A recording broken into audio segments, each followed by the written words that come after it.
उनके परिवार के किसी भी सदस्य को उनसे मिलने की इजाजत नहीं है। दोनों गैंग्स को एक साथ जेल में रखा गया है। इनमें से प्रत्येक ने 200 से अधिक लोगों की हत्या, बलात्कार तथा कई अन्य अपराधों में भाग लिया था।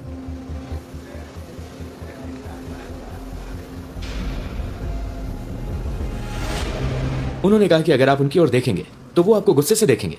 चलो देखते हैं।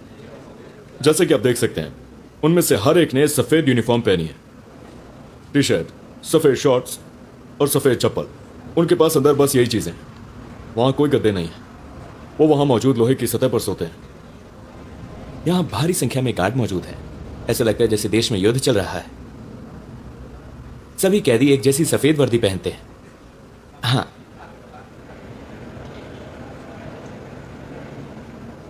यहाँ की लाइट्स कभी बंद नहीं होती। वो 24/7 चालू रहती हैं ताकि कैदियों को समय का पता न चले और गार्ड उन पर नजर रख सके। उनके पास दुर्व्यवहार करने का कोई मौका नहीं है। प्रत्येक सेल की क्षमता 100 कैदियों की है, लेकिन हर सेल में केवल 80 बिस्तर हैं। उनके पास ठंड से बचने के लिए कोई कंबल या अन्य सामान नहीं है। 24 घंटे नियंत्रण और निगरानी। गार्ड्स के अलावा हमारे पास कैमरा सिस्टम है जो हमें हर गतिविधि पर रियल टाइम मॉनिटरिंग की अनुमति देती है।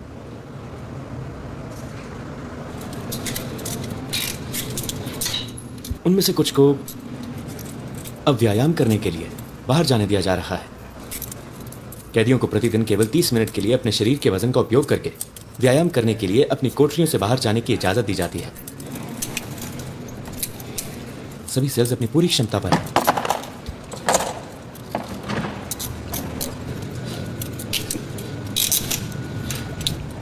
ऐसा लगता है जैसे ये किसी फिल्म का दृश्य है। सिकोट।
Solamente hay un clamor, abre los cielos sobre nosotros, abre los cielos, Señor, a llover.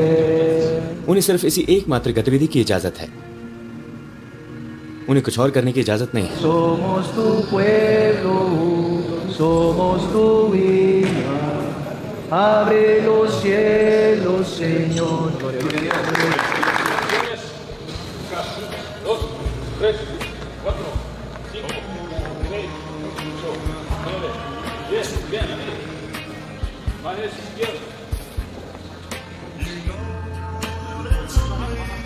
उनके टैटू से पता चलता है कि वो किस गैंग से संबंधित हैं। गैंग के टैटू वाले किसी भी व्यक्ति को तुरंत गिरफ्तार कर लिया जाता है। पुलिस के पास एक खास टैटू का कैटलॉग है जिसमें हर निशान एक गैंग से जुड़ाव दिखाता है। कुछ गैंग के सदस्यों ने अपने टैटू बदलने की कोशिश की, लेकिन वो नाकाम रहे।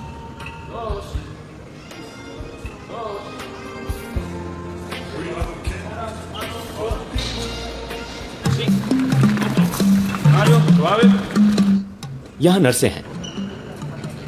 एक डॉक्टर रोजाना आकर इनका चेकअप करते हैं। मेडिकल स्टाफ का हमेशा यहाँ रहना जरूरी है क्योंकि कैदियों को बाहर जाने की इजाजत नहीं है। यहां से एक कमरा है जहां वो अपने वकीलों से वीडियो कॉल के जरिए बात कर सकते हैं। मुकदमे यहीं चलते हैं क्योंकि उन्हें बाहर जाने की इजाजत नहीं है। यहां वो अपने वकीलों से वीडियो कॉल के जरिए बात करते हैं। यहाँ हम कैदियों को बैठाते हैं। बैठ जाओ। स्क्रीन के जरिए हम अदालत को और दूसरे जेलों को देख सकते हैं जो एक ही सुनवाई से जुड़े हैं। जी हाँ, यहाँ हमारा क्लिनिक है। इस शानदार जेल के अंदर ये सारे कमरे देखो। ये इलाज और इंजेक्शन देने की जगह है। अब हम दुनिया के दो सबसे खतरनाक गैंग मेंबर्स के बीच से गुजर रहे हैं। वो हमारे दाएं और बाईं ओर हैं। मैं आपको 3 ऐसे अपराधियों के बारे में बताऊंगा जो यहां हैं। ऐसे लोग जो एक समय पर भगवान बनने का नाटक करते थे। वो तय करते थे कौन जिएगा और कौन मरेगा। वो हमें इन 3 अपराधियों के बारे में बताएंगे। हाँ, अपना मास्क उतारो। और हम इनके अपराधों के बारे में जानेंगे। वो समाज के लिए बहुत बड़ा खतरा थे। उर्फ एल सेको, बैरियो 18 गैंग का सक्रिय सदस्य। इस शख्स पर गंभीर हत्या का आरोप है। इसे 100 साल से ज्यादा की जेल की सजा मिली है। अपनी शर्ट ऊपर करो। उनके टैटू बताएंगे कि वो किस गैंग से संबंध रखते हैं। इसने 5 लोगों को मारा।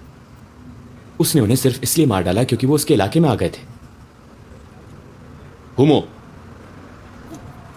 उन सभी के शरीर पर टैटू हैं। वो MS-13 सदस्य हैं। वो देखो।